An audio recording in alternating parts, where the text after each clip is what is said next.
dengan saya Benedik Remar. Kali ini kita akan bahas mengenai bagaimana cara untuk mendirikan suatu PT. Yang dalam hal ini kita bahas adalah PT PMA atau penanaman modal asing. Nah, mengenai penanaman modal itu diatur di dalam Undang-Undang Nomor 25 Tahun 2007 yang nanti juga akan kita kaitkan dengan Undang-Undang PT Nomor 40 Tahun 2007. Baik, ada 5 hal yang harus kamu ketahui sebelum mendirikan suatu PT PMA atau penanaman modal asing. Yang pertama adalah mengenai sektor bisnis usaha. Sektor bisnis usaha dalam PT PMA yang akan dijalankan ini kita harus tentukan terlebih dahulu. Di dalamnya ada 3 hal yang harus kamu ketahui mengenai sektor jenis usahanya. Yang pertama, mengenai maksud dan tujuannya. Maksud dan tujuan PT PMA tersebut itu harus sesuai dengan KBLI 2017 atau klasifikasi baku lapangan usaha.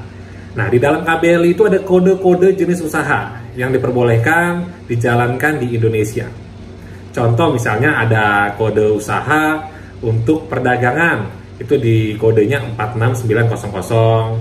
Terus di bidang juga misalnya di bidang perdagangan mobil, di bidang 465 sekian-sekian. Jadi ada kode-kode jenis usahanya.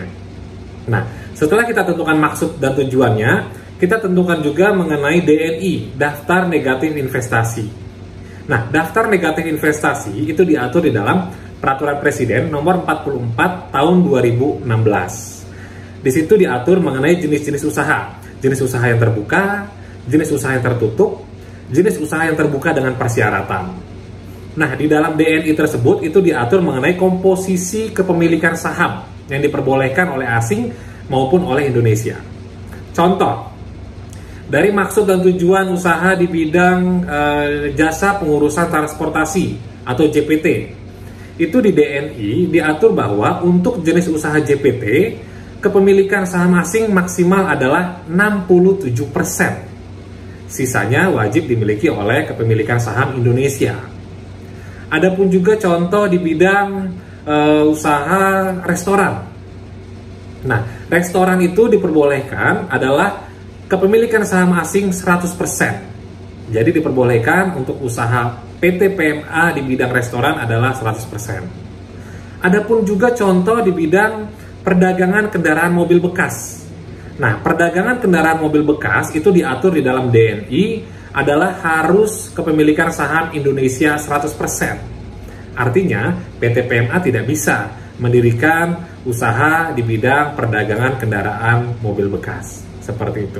Jadi tadi setelah kita tentukan maksud dan tujuan usahanya, yang kedua kita tentukan juga sesuai kepemilikan komposisi sahamnya di daftar negatif investasi. Nah, yang ketiga, kita juga harus menentukan mengenai untuk izin dari instansi yang terkait. Contoh tadi di bidang JPT, jasa pengurusan transportasi, itu izin terkaitnya nanti berkaitan dengan Kementerian Perhubungan.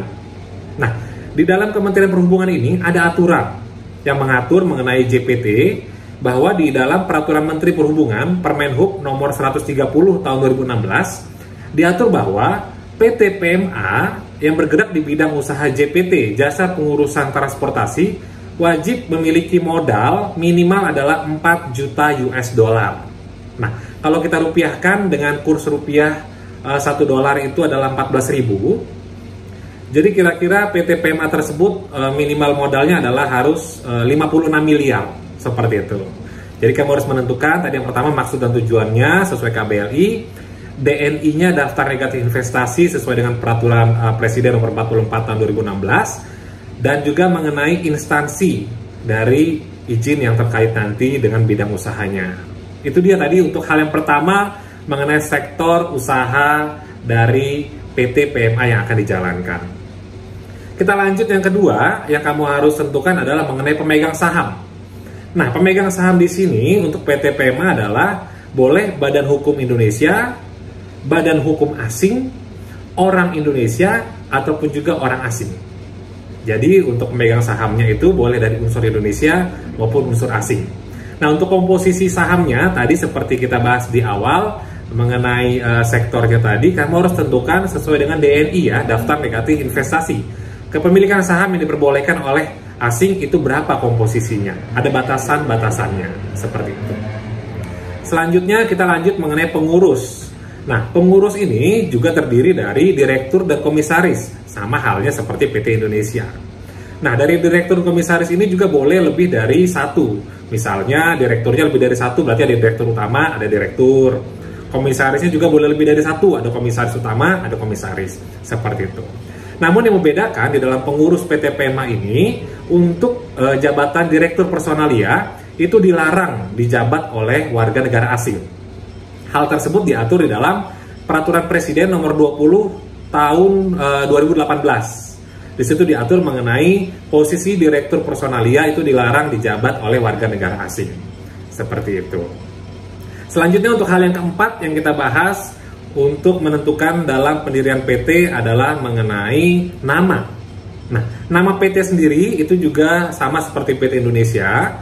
PT PMA ini diatur untuk pemakaian nama di dalam Peraturan Pemerintah Nomor 43 Tahun 2011 mengenai pengajuan tata cara nama perseroan.